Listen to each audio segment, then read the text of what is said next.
Bonjour à tous.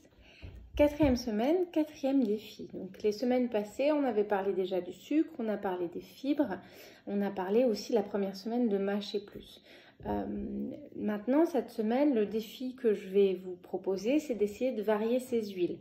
Parce qu'en fait, les huiles végétales, en tout cas, elles n'ont pas toutes le même profil lipidique. C'est-à-dire qu'à l'intérieur de l'huile, on n'a pas les mêmes lipides et du coup, qui n'auront pas les mêmes effets sur notre corps et dont on n'a pas les mêmes besoins. Il existe plusieurs sortes de lipides. On a les lipides qu'on appelle les acides gras saturés. Ce sera toutes les graisses qui sont figées quand elles sont froides, le beurre, la graisse de coco, toutes ces choses-là qui sont figées froides, c'est des acides gras saturés. Il y en a d'autres aussi, il y en a beaucoup dans les huiles d'arachide par exemple. Ceux-là ne sont pas très bons pour la santé, vaut mieux les éviter. Ensuite, on a les acides gras monoinsaturés qui ont une seule liaison chimique toute seule, et polyinsaturés, on a plusieurs liaisons toutes seules. Donc les meilleurs pour la santé, c'est les polyinsaturés qu'on va trouver surtout dans les huiles végétales et pas n'importe quelle huile végétale. Maintenant, vous avez certainement déjà entendu parler d'oméga 3 ou d'oméga 6. En fait, dans notre alimentation occidentale, on a un vrai déséquilibre où on a beaucoup trop d'oméga 6 et pas assez d'oméga 3 parce que les oméga 6, ils vont être présents dans toutes les huiles qui sont utilisées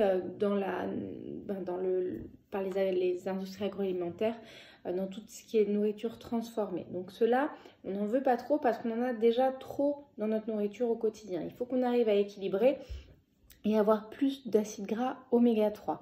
Les oméga 3, vous allez les trouver surtout dans l'huile de colza, ça tombe bien, on la trouve facilement, elle n'est pas chère, elle peut être souvent locale, dans l'huile de lin, et aussi pas mal dans l'huile de noix et de chanvre. Donc ça, c'est des huiles qu'il faut faudra avoir dans votre placard dans l'idéal.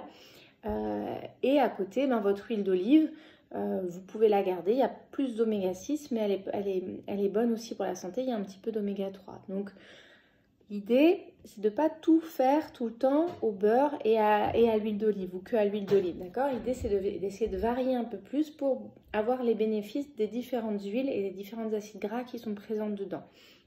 Donc concrètement, pour cette semaine, là où d'habitude votre vinaigrette vous la faites qu'à l'huile d'olive par exemple, et vous pouvez essayer d'acheter aussi une bouteille d'huile de colza et pourquoi pas une bouteille d'huile de lin, et dans votre vinaigrette vous mettez un peu de chaque huile, d'accord? Ou alors vous rajoutez une cuillère d'huile de lin sur votre plat de pâtes quand vous allez manger ou des choses comme ça, d'accord? Donc on ne tourne pas qu'avec une seule huile, on essaye vraiment de varier ces huiles et particulièrement les huiles riches en oméga 3, je vous redis, colza, lin, chanvre et noix et huile d'olive, il y en a un petit peu moins mais elles sont intéressantes aussi, d'accord?